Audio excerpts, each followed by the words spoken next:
Les mouvements sont encore un peu hésitants.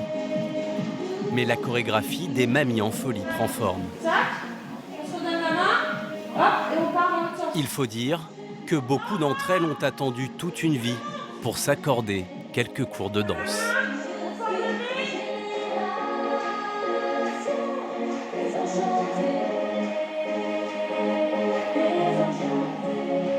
C'est des femmes en fait qui ont beaucoup fait pour leur travail ou pour leur vie de famille, pour les enfants, même pour les petits-enfants. Parfois, il y en a qui ont encore du mal à se libérer un peu de temps pour elles.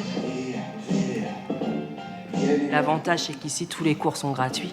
C'est une belle opportunité parce que parfois, les licences de sport, c'est pas donné. Une respiration tardive, prise il y a 6 ans par Michel, la plus rock'n'roll de la bande. Ils avaient peur au début.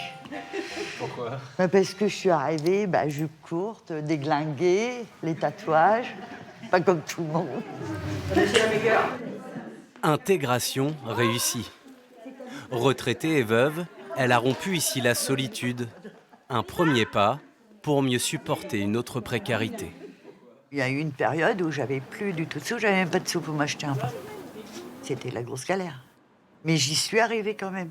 Parce que le midi, je travaillais à la cantine et je mangeais à la cantine. Et le soir, je mangeais pas.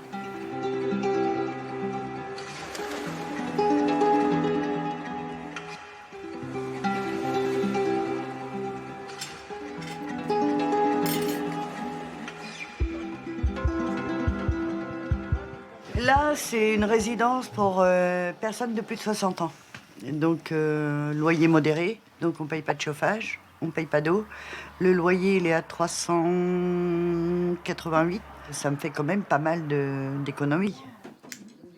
66 ans, mère de 3 enfants, Michel Breton a enchaîné horaires décalés et petits boulots pendant sa carrière. Aujourd'hui, sa retraite s'élève à 1 040 €. Quand vous calculez toutes les factures, une fois que tout est payé, qu'il vous reste 150 € pour aller jusqu'à l'autre mois, c'est un peu ric-à-rac, hein. Bonjour, bienvenue dans ma humble demeure. Je vous laisse entrer.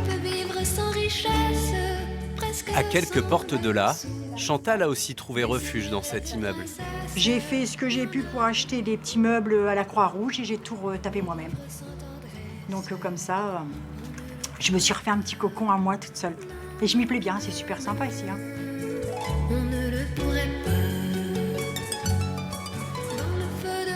J'ai commencé réellement à travailler à l'âge de 12 ans, en épicerie. Et dès l'âge de 15 ans et demi, j'allais presque plus au collège pour aider mes parents. Et puis après, je travaillais, je faisais des petits boulots. Et à l'âge de 16 ans, j'ai trouvé du travail en restauration. J'ai tout le temps travaillé, sauf pendant que j'ai eu mes enfants.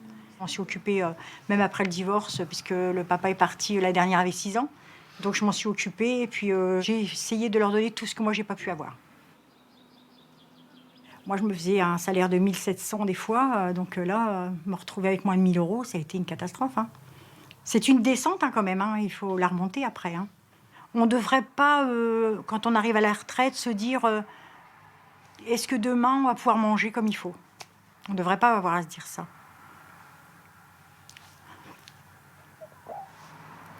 Je vois pour les anniversaires des petits-enfants, j'ai 2 petits-enfants. Pardon. Bon, on ne peut pas payer des cadeaux. Donc c'est vraiment injuste. Avoir bossé à l'âge de 12 ans et puis c'est dégradant. C'est très dégradant, c'est pour ça que ça me rend triste. On n'ose pas le dire aux gens, on garde toujours la tête haute pour dire ça va, mais il y a des moments que c'est très difficile. Et puis je suis pas la seule, malheureusement.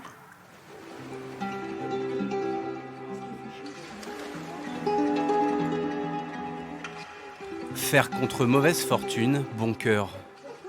Avec l'association Ensemble et Solidaire, Michel et Chantal peuvent s'offrir quelques sorties en échelonnant les paiements.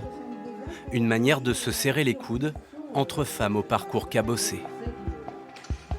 Ils n'ont pas toujours travaillé à temps complet. Ils ont élevé leurs enfants. Parce que c'est ça aussi qu'il faut voir.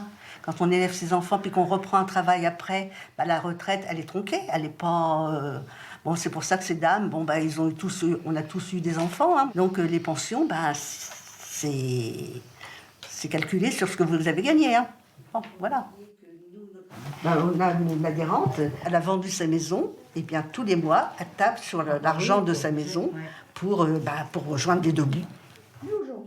On pioche. Quand on gagne de l'argent, c'est facile de dire je vais mettre de l'argent de côté. Mais quand on a juste ce qu'il faut pour vivre, On peut pas mettre de vous ne côté. pouvez pas mettre de côté. On peut pas.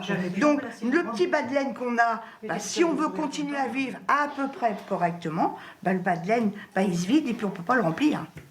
Et aujourd'hui, je me demande si je vais pas chercher des heures de travail pour finir. Parce que ma retraite ne me servait pas avec tout avec l'eau qui augmente, l'électricité qui augmente. Si je veux faire même de ces petites sorties-là, heureusement, je ne bois pas, je fume pas. Des retraités contraints de retourner au travail, un phénomène bien réel.